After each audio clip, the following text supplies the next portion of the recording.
మార్పులు చేయలేరా? వచ్చిన ప్రతి ప్రభుత్వం రాజ్యాంగాన్ని మార్చేస్తాను, రాజధానిని మార్చేస్తాను, లేకపోతే మొత్తం తలకిందులు చేస్తానంటే తుగ్గలకు అవుతారు. తుగ్గలకు ఎందుకు ఇప్పటిదాకా గుర్తుంచుకున్నా మంచి పని కాదు. తుగ్గలకు గొప్పవాడని కాదు, పరమ మూర్ఖుడని, ముందు చూపు లేనివాడని.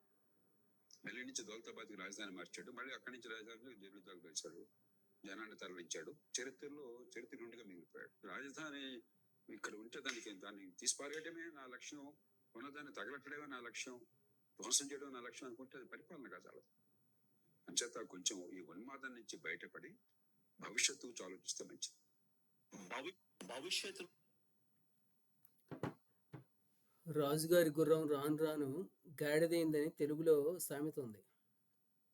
2014కు ముందు జయప్రకాష్ నారాయణ్ లోక్సత్తా పార్టీ అధ్యక్షుడిగా ఉన్నప్పుడు టెక్నాలజీ, ఎడ్యుకేషన్లో తీసుకురావాల్సిన రీఫార్మ్స్, ప్రభుత్వ సంస్థల్లో జరుగుతున్న అవినీతిని అరికట్టడానికి తీసుకురావాల్సిన సంస్కరణల గురించి మాట్లాడుతుంటే నేను కూడా ఇన్స్పైర్ అయ్యి 2014 లోక్సత్తా పార్టీ ఎలక్షన్ క్యాంపెయిన్లో పార్టిసిపేట్ చేశాను.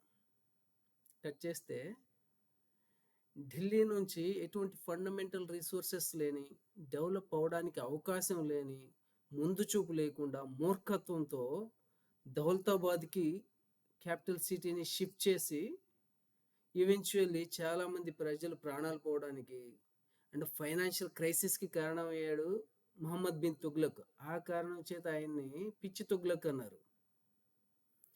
అంటే చంద్రబాబు నాయుడు ప్రపోజ్ చేసిన, జయప్రకాష్ నారాయణ సపోర్ట్ చేస్తున్నటువంటి అమరావతి ఆ రోజు దౌలతాబాదే ఈరోజు అమరావతి.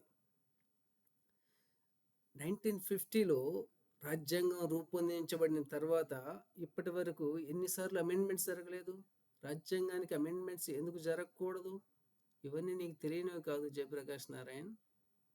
నీ మేధస్సును విడిచిపెట్టి నిస్సిగ్గుగా చంద్రబాబు నాయుడికి భుజం కాయాలన్న నీ ఇంటెన్షన్ సుస్పష్టంగా కనిపిస్తుంది.